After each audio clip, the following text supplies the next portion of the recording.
میگویند که تمام سیستم دوری مندلیف در طبیعت تاجیکستان هست. میگویند که ثروت‌های طبیعی تاجیکستان در دنیا نظیر ندارد. و دوستان عزیز اومدیم به انستیتوت گیولوژیا ساختمانی به زمین‌جنبی تاب‌آور و سیسمولوژی اکادمی ملی علوم‌های جمهوری تاجیکستان. در اینجا یک آثارخانه گیولوژی موجود است که سنگ‌های به‌بها و زیبای تاجیکستان نگهداری می‌شود و همچنین از تحقیقات و کارکردهای زیادی که در این انستیتوت انجام داده می‌شود آگاهی پیدا می‌کنیم و در این برنامه ما را همراه شوید و از معلومات‌های جالب واقف خواهید گشت. رفتیم.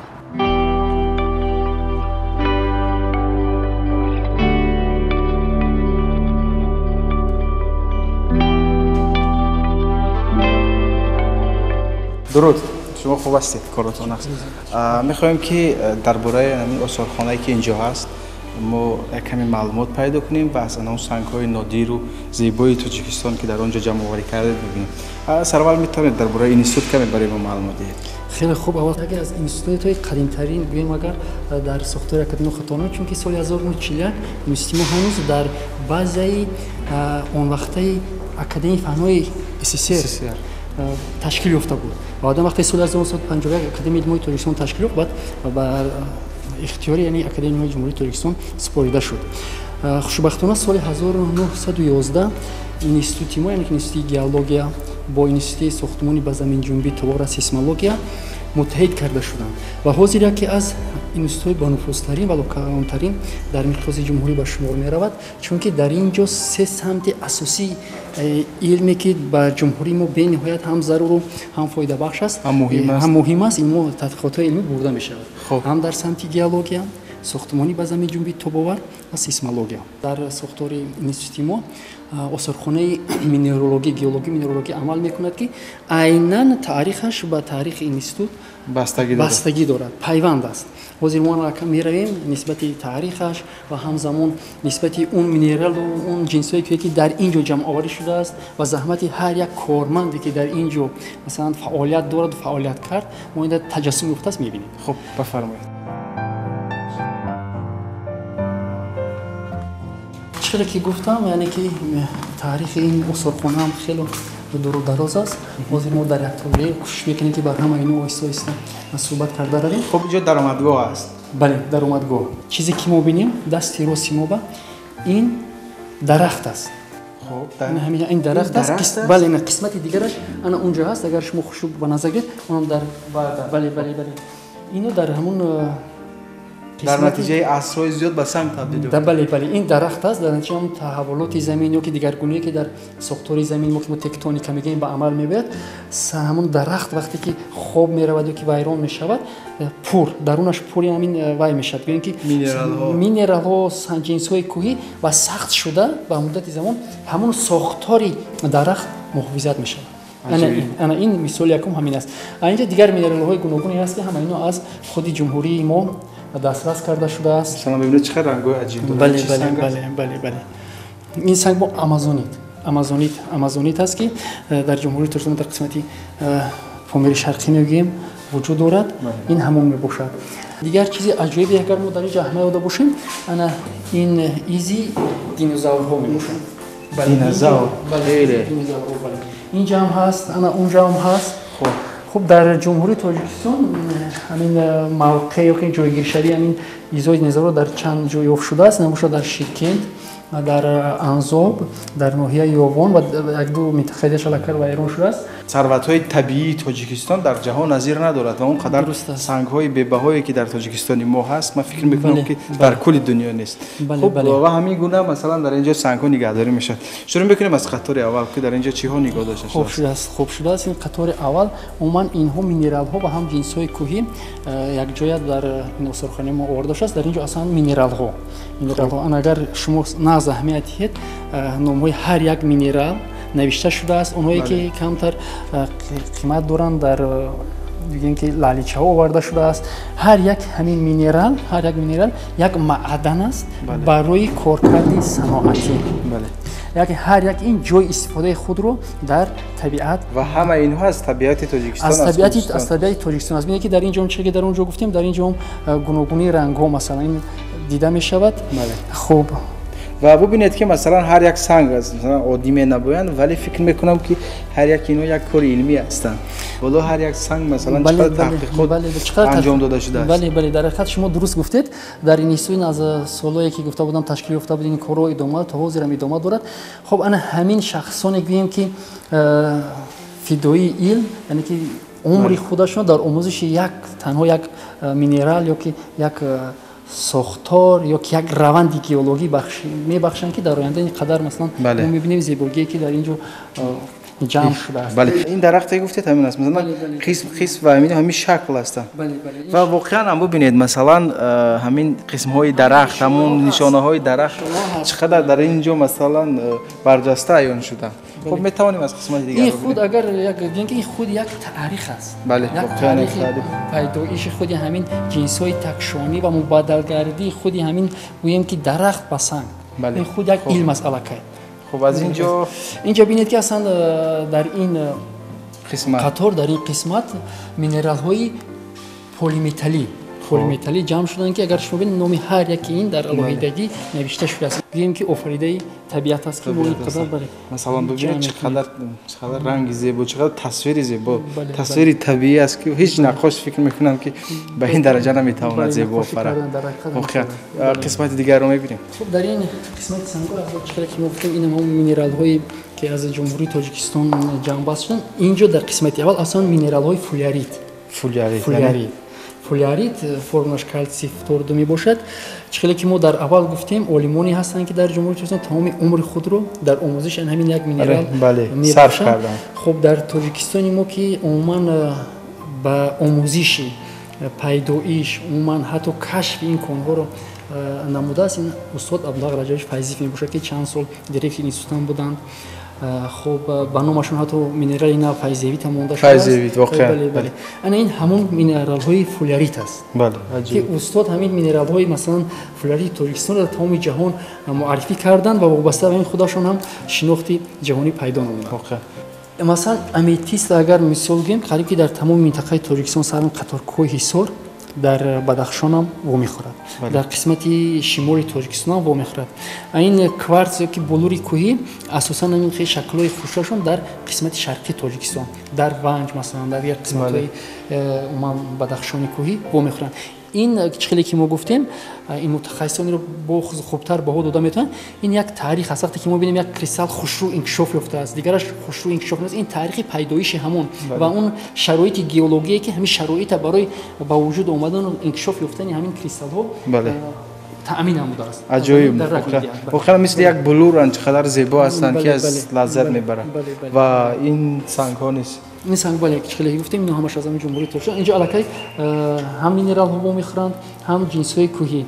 مثلا انا اینو رو ببینید همش رنگ هاشون این همش وای لازوریت از جمهوری تاجیکستان از لاجورداره بله پیدا شده. بله اینا هم قسمتی بله. این هم کریستال ها است. بله این هم کریستال هایی که ما گفتیم بلوری کوهی کوارتز اینا همون است که در طبیعت چقدر نفیسن اینا چقدر عجیبه کوام واقعا حجم دارن. بله و این قسمت ببینید این حالت طبیعی است که اینقدر سفته و مثلا دوره این عموما پرمچو برای ترکیب زمین آموختن بعضا جایی است که پوشیده هستند. ما اونجا رفته دیده لحظم کرده دیده دست رسانده نمیتونیم. اینو باروس با واسه تکنیک همون پرما کرده همون رو گرفته با هم خیلی این شکلی وای داره. بله. می‌آموزیم که کدام جنسی کوی کدام مینرال است چی گونه پیدایش داره. همش همین خیلی. خب اینجا هم همین خیلی این هم همین خیلی از گوناگونی مثلا خودی طبیعت تاجیکستان درک میدن که خود یعنی کریستال رو ببینید که در جنسی در شبات‌های صحرایی علاقه خیلی کریستال خوب دارد. این نشینش ما ژئودا میگوییم اینا خالصی. ولی ببینید مثلا این سنگ رو ببینید که چقدر مثلا شکل عجیب گرفته است تصویرش واقعا هم خیلی حیرت آور است که طبیعت چگونه مثلا تصویرهای جالب، شکل‌های زیبا و غیر عادی و مثلا نادر می‌آفرد. واقعا خیلی زیبا است. همین سنگ سبزیش از خودی بین با طرفو رفتگی در یک محلهایی که بینید ژئود محکم سنگ‌ها آهسته آهسته رشد می‌یابند و آهسته آهسته مثلا خرد می‌شوند. همین گونه است در نتیجه حادثه‌های طبیعی عموما این خیلی ویران می‌شوند، از نو برقرار میشن و بدل میگردن. عموما در حرکت در وی هستند. مثلا بغیر از اون بویگری که مثلا مینرال‌ها میباشد با نفت هم هست، انگشت هم هست. یعنی این همون نمونه ها از نفت‌های جمهوری تاجیکستان است که علمان ما در اونجا تحقیقات گذرانده، نمونه ها آوردگی آموخته بعد در اینجا موندن. خب این انگشت ها در اونجا در اون شویی که ما میبینیم این آب‌های مینرالی که در تمام قلمرو جمهوری تاجیکستان هستند. آب فیض‌آباد شاهنبری هم در اینجا جمع آوری شدند و همه اینا شفا بخش هستند. واقعا آب‌های مینرالی عجیب است. بله، آب‌های مینرالی که در داخل جمهوری تاجیکستان هستند و ما استفاده می‌بریم واقعا در جهان. و این عکس‌هایی که اینجا گذاشتید اینا مثلا چه ارتباط دارن با این اینستیتوت شما؟ خب چقدر که شما می‌دونید ما تاجیکان مردمی قدیمه هستند. قدیمه هستند و علم‌های دقیق از زمان‌های خیلی قدیم در ما رشد کرده. در ما رشد کرده. ما حالا گوییم که معلومات داشتیم، تصنیفات داشتیم. خب بله، انا اینجا همون رسمایی که وارد شده است، ابراهیم بیرونی، بعداً خودی ابوعلی بن سینا، زخر و دیگران که اینو هم معلم استادان ساحه گیالوگ بودن، دیرکتوران اینستیتوت بودن.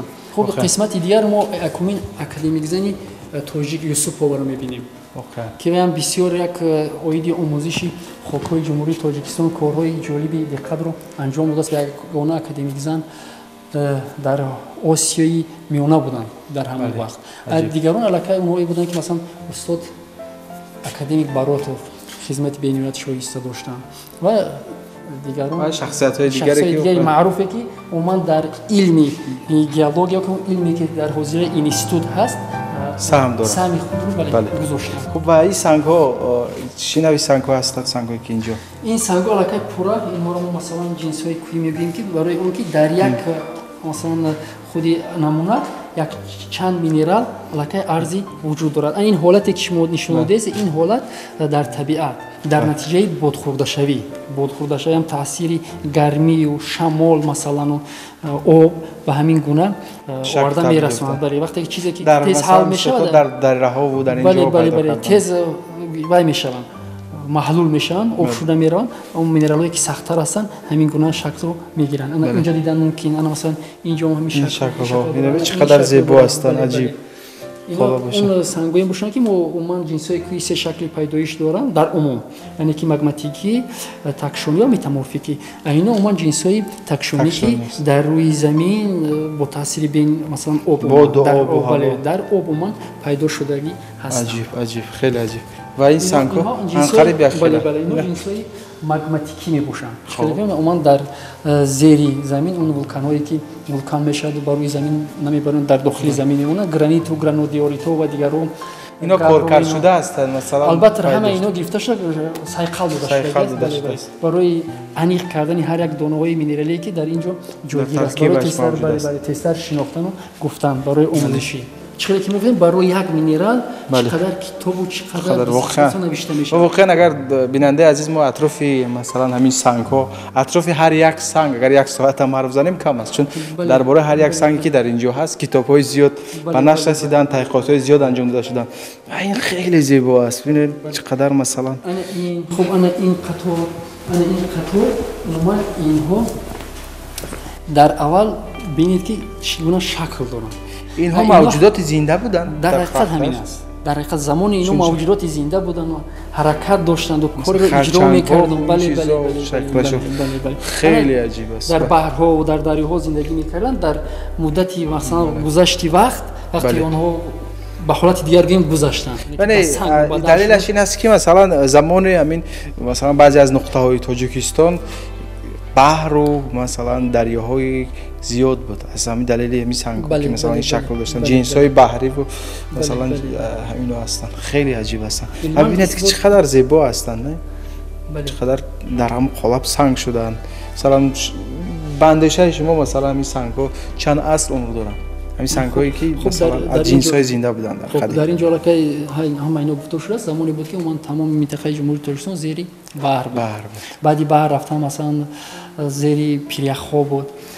خب در اینجا سر کرده از دوره مثلا سیلور و دیوان ما میگوییم که اینها از 350 میلیون سال پیشتر عمر دارند. در اینجا جمع آورده تو دوره آخرون دوره نیاگین حتی دوره حاضر زمان اونایی که مثلا بعضی جنس‌های است توی حیوانایی است که در زیر بر ترز زندگی میکنند و سنگ بدل میشن در این استخوان ما جمع آورده شده است. همین قطار پورا از بحر کبیر یعنی که کوبا زمانی که کارمندان ما در اونجا تحقیقات علمی بردن از اونجا گرد آورده.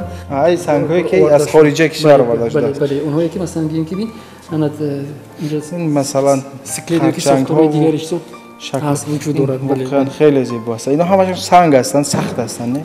سخت باز اینا این قسمتش اسکلت است که اسکلت همونه که وای شده آوردگی همینجا. بله برای حالا بشون. بله نشون داده شده. استخوانه از روز اولی که این اینستیتوت تشکیل یافت همچون همین وایو نمونه ها جمع آوری شدن. اول در کجا بودن؟ در کابینت‌های کاری، در خانه‌ها. در خودی مثلا کابینت‌های کاری عالی‌ها خانه‌های عالی‌ها بود. وقتی که اینستیتوت سال 1983 به اینجا کوچیده اومد سال 1964 انا همین استخوانه تشکیل یافت. در اینجا مثلا چندین مدیران هم ایواز شدن که هر یک کدومش نقش اساسی خودش رو دارد. باز یک قسمت اساسی که برای ما خیلی پرافتخار است. ما می‌دونیم که تاجیکستان کشوری کوسار است. گنجای زیاد داره. بله. سالهای این از سالهای اول شروع شدن خود همون آموزش‌ها اینستیتوت آغاز شده بود که هر سال یک مینرال کشف می‌شد که یک 10 سال یک مینرال کشف می‌شد که در جهان بار یکم در تاجیکستان یافت شد. وابسته به همین نام‌های موضع‌های جمهوری تاجیکستان، نام‌های علمان جمهوری تاجیکستان به تمام جهان پهن کرده میشد و توفیلی دریافتی مثلا یک سنگ رو در مثلا امریکا هم در اروپا هم با نام مثلا یک عالم تاجیک میشناسن. بله همین مثلا سنگ فیزیوید بله برای تاجیکیت بله اینها بسیارند. خب زیاده از 30 مینرال اینا در یک دره پیاز در قسمتی بگیم شرقی تاجیکستان در ناحیه رشت جایگیر است از همونجا بازیافت شده است. مثلا حوزه بازیافته در کوی ملیک ما میگیم در ناحیه عین هم خیلی موضوعی هست که در اونجا علمان ما تحقیقات میبرند مینرال اینا کشف میشن بازیافت میشن. خب این مینرال اینا ممکن سوال پیدا شود که چه اهمیتی دارن؟ یکمین درجه اینا اهمیت علمی دارن. یعنی که بار یکم در تاجیکستان یافت میشوند یا مینرال کمی یافته هستند که در داخل تاجیکستان یکم بار بازیافت میشوند. این یکم. دوم که در نتیجه ترقیات مثلا ما حوزه میدونیم که اکثریت مینرال ها یا که عموما به صنعت لازم است و طور ثانی استحصال میشود. اگر بینن عالمان در آینده که مثلا ما با یگان مینرال احتیاج داریم و در شرایط لابراتوری همین مثلا ساختن باشد این البته این منفعت دیومی همه این مینرال های نوکش شده در داخل جمهوری تاجیکستان میباشد و همه اینها در مثلا اینستیتوت شما تحقیقات برده میشوند در اینجا آموزش مییابند و بعدتر مثلا مقاله ها چاپ میشوند. درست است. این اصلا بسیار کاری وزین است ولی که اول اینکه ما رو میآموزیم ما در لابراتوری داریم البته ما شما رو به اونجا دعوت میکنم برای شناس شدن پیشبرد کار بسیار مشکل است. وقتی که ما مینرال هم میابیم برای ما کمک شبه پیدا میشه. یعنی با اون مینرالایی که ما میدونیم یگان مانندی نداره. وقتی تمام خاصیت‌های اونها رو می‌آموزیم در شرایط لابراتوری مجبور میشیم برای اونی که تصدیق فکری مقایسه اون یعنی که تحلیلایی که داریم به خارج میفرستیم. به خارج برای تصدیق گرفتن که در حقیقت همین مینرال نوست. بعد از این با اساسیاسیون مینرالوژی عمومی جهانی در کانادا هست مثلا با اون رو میفرستیم. بعد وقتی که تصدیق شد ما همچون مؤلف نام یگان منطقه موضع تاجیکستان که یگان عالم معروف جمهوری رو میمونیم. بعدا با تحقیقات ها رفتن مقاله کلام مثلا چون میشود نسبت تمام خاصیت هایی که این مینرالی نو کشف داره. واقعا یعنی همین است که مثلا این سنگ ها همین گونه ساده به اینجا نامدند. یعنی سنگ های هستند که با زحمت زیاد با آموزش زیاد با تلاش زیاد به اینجا جمع آورده شدند و این نمونه همین بهترین طبیعت تاجیکستان هستند. ثروت های طبیعی تاجیکستان هستند که واقعا افتخار هر یک تاجیک افتخار هر یک شهروند این کشور است. خب میرویم از لابراتوار دیدن میکنیم. بله همینجا دیگه قید کنید که ببینید که در همین جا هر یک مینرال با тарзи ба худ хоси нигоҳдориро дорад. Бале. Мебинед ки намакҳо ҳастанд ино. Масалан дар дохили қутиҳои махсус нигоҳ дошта. Дар ҳавои кушод ино вай маҳлул об шуда меравад. Хуб як институт як иқдоми дигар умуман солҳои охир касб кардааст ё ба роҳ мондааст. Мо медонем ки дар Тоҷикистон умуман ёдгориҳои табиӣ таърихӣ беинқадр зиёд аст. Бале. Солҳои аввал то 150 мегуфтанд, соли охир вақте гурӯҳи дар институти мо борӣ аст барои омӯхтани ҳаминҳо, мо гуфта метавонем ки ин ёдгориҳои табиӣ таърихӣ аз 200 моҳна зиёд аст. ҳозир мо тасмим гирифтем аввал як харитаи ҳаминҳоро созем ки дар куҷо ҷойгир аст. Яъне ки барои муаррифии худи ҳамин ёдгориҳо ба хотири ба роҳ мондани рушди сайёҳӣ. хуб ана ҳамин осорхонае ки мо мебинем дар ҳамин ҷода нашқро иҷро карда метавонад. Мо метавонем гӯем ки касе оне ки масалан мехоҳанд ба ҳар як минерал ё ки ҷинсие ки дар ин ҷо ҳаст ба кӯсор нарафта аз ҳаминҷа шиносоӣ пайдо кунанд я маълумоти гӯем ки кофӣ ё ки муҳимро ба худ пайдо кунанд. Хеле ташаккур. Меравем аз дигар қисмат мебинем аз лаборатория. Иҷо лаборатория аст. Ҳамин гуна фазоли ки мо гуфтем ана ҳамин лаборатория аст, корҳои илмии тадқиқотӣ пурра дар ҳамин ҷо гузаронида мешавад. Ана ин ҷавон олими ҷавон тадқиқотчии институти мо мирак мебошад ки ба ҷавони худ нигоҳ накарда якчанд кашфиётҳои нав доранд ки ҳозир аз худи он кас суол мекунад. Хуб, салому алайкум. Ҳолатон хуб аст? Айни ҳол ба чӣ кор машғул ҳастед? айни ҳол мо дар лабораторияи канданои фоиданоки институти геология қарор дорем. Барои таҳқиқи кадом сангҳо бештар вақт сарф мекунед? солҳои охир ҳамчун кори мавзӯи кори илмии мо ин омӯзиши минералогияи пигматитҳои помир мебошад. мо корҳои сароӣ мегузаронем аз пигматитҳои ҷанубу ғарбии помир ва помири шарқӣ ва дар муддати 5 сол мо аз ин пигматитҳо зиёда аз 6 минерали нав кашфиёт кардем. Минералҳо дар дигар ҷои дунё набуданд. ба ғайр аз қайд кардан зарур аст ки ба ғайр аз пигматитҳои помир мо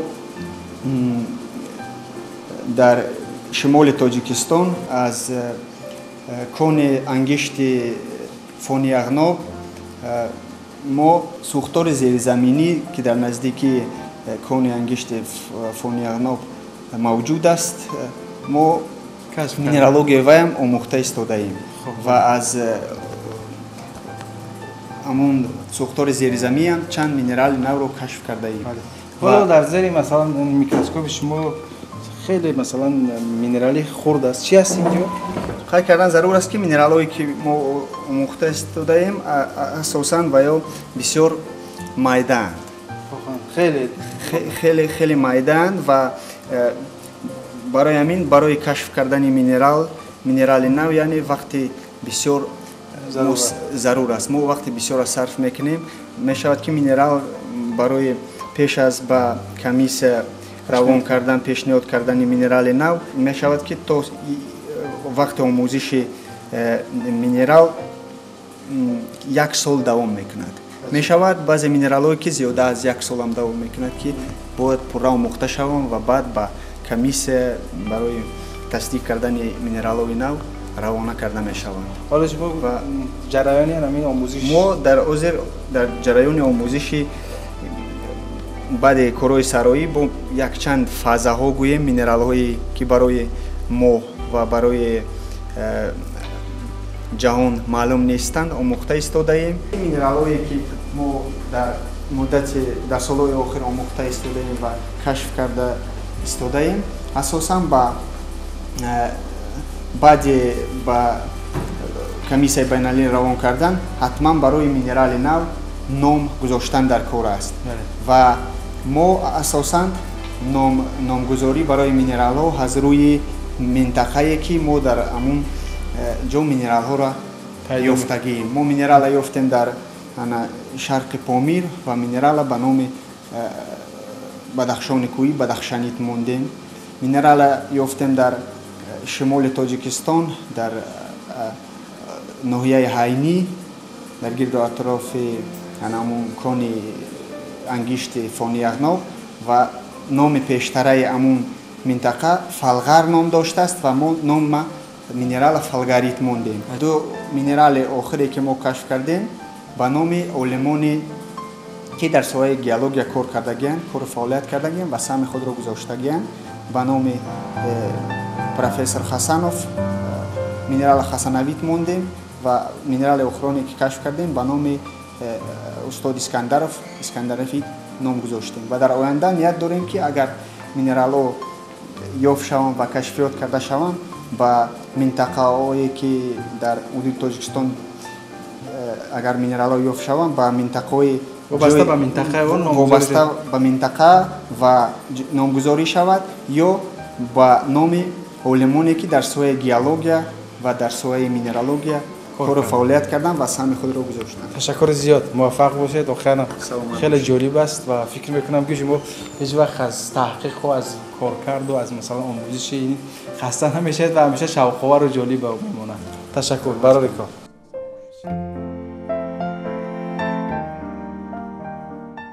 мегӯянд ки иқтидори геологияи Тоҷикистон воқеан беназир аст ва мо шоҳиди ин шудем ки дар ҳамин институт чӣ қадар сангҳои нодир мавҷуд аст ва кормандони институти мазкур чӣ қадар сангҳои тоза ба тозаро ихтироъ карданд ва ин самт низ яке аз самтҳои муҳими кишвар ба ҳисоб меравад ва барномаи мегӯянд ки буд ки имрӯз мо пешниҳоди шумо кардем.